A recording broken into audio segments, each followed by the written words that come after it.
This time we've got Mr. Rogerson, Antrog Zee Germany, whatever he's known as these days, Russian Imperial Stout, which always stays fantastic beer. Let's hope this lives up to it. The recipe is from the Bible. See, mine's been Albertised.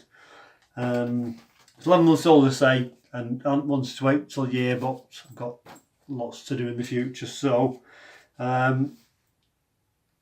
recipe there, I'll go through it with you. I don't think I haven't deviated too much from it.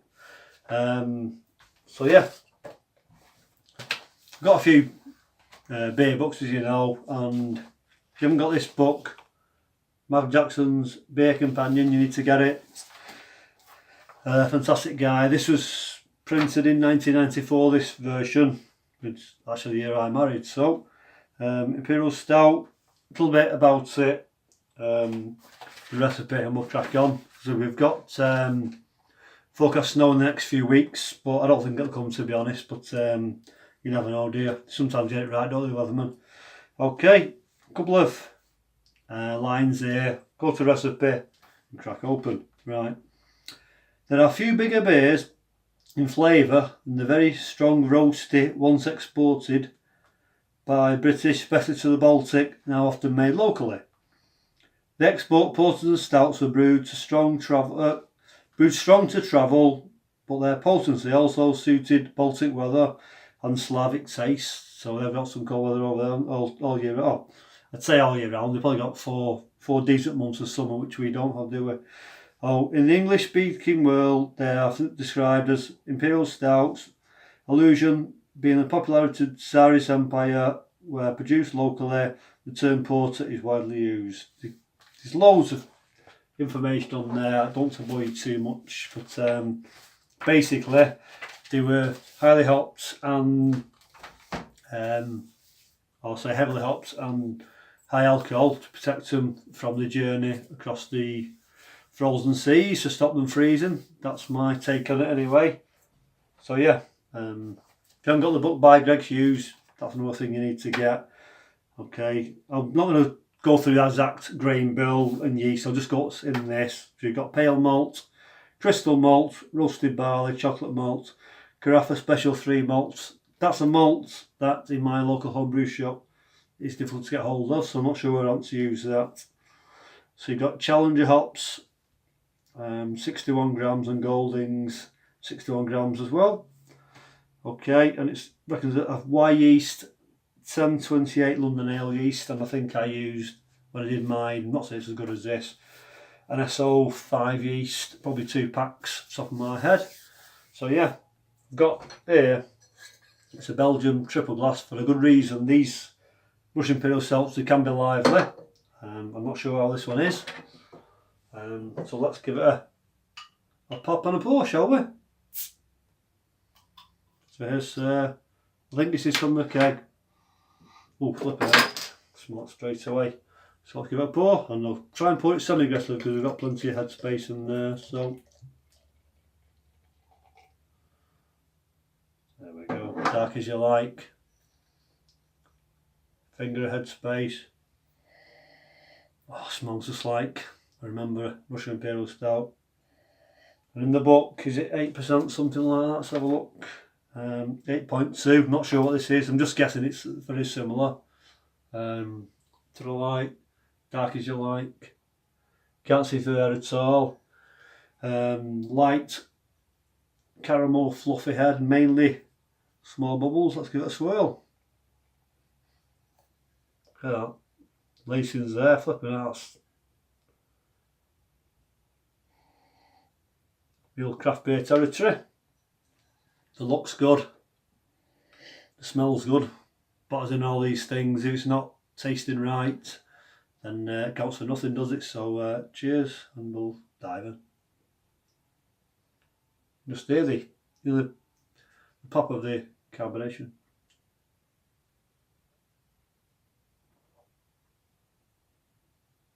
Whoa. Oh, flipping out, just afterburn there. You've got the treacle, you've got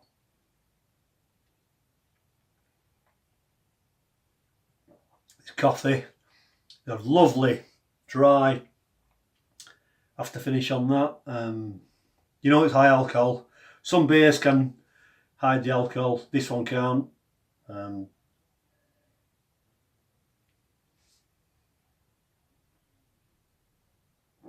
That's so smooth. You've got the dry finish, we've got the bitterness on the tongue. Carbonation is smack on because you don't want these kind of beers too fizzy, do you? So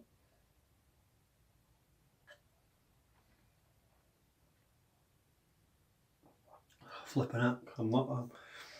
I can't say anything bad about that. I wouldn't want to anyway, but if there was something in there and I did detect it, I'd certainly say something, but it's God, man, and it's very wise. That's a 30ml bottle for the very sake of, you want to drink these in pints, do you? It's a fireside sipper.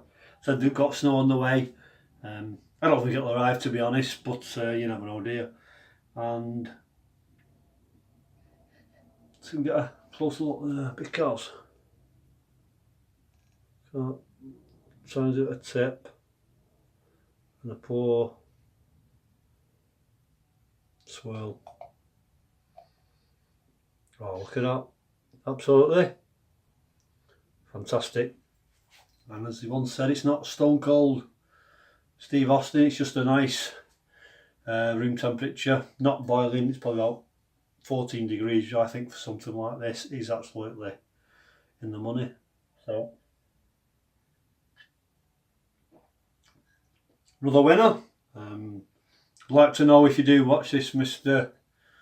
Antrog and Zee Germany, Antrog, whatever you call these days, because you've had more aliases than Cheryl Cole, haven't you? But what yeast did you use in there? I'd be quite interested, because I think you mainly use liquid yeast, and it's slightly, well, in my opinion, it's slightly better than what I do, which I use a dried yeast, and I just think maybe the yeast has made a difference. And if you're doing a high quality beer, you've not made a Russian imperial stout, you don't need all the fancy equipment. You can need a grain bag, a decent, you can make a small batch, I think I did 12 litres, something like a decent pan, strain it, bottle it. I mean, you could bottle some without any priming sugar, you bottle some with some, but don't be put off you haven't got all the fancy equipment, because you don't need it, because that's a fantastic recipe. Just say the grain bag's the main thing. There's loads of videos out there. If you want to know how to do a basic brew in a bag, something like that, recommend you go and look at Mr. Gashlug channel, brilliant channel, one of my favourite channels of all time, and he'll talk you through certain things, and he won't, he has got some fancy stuff, don't get me wrong, he's got the robo brews, this and that, but he's also done stovetop, and he's really good tutorials. The first Earl Grey I did was based on one of his videos, which was the Sierra Nevada Pale Ale clone, which everybody loved, and even I did. So like that, we'll leave you again. Thanks for watching, fellas, and if you do manage to get some snow, let me know, because I don't think it'll come. So cheers, and I'll catch you later.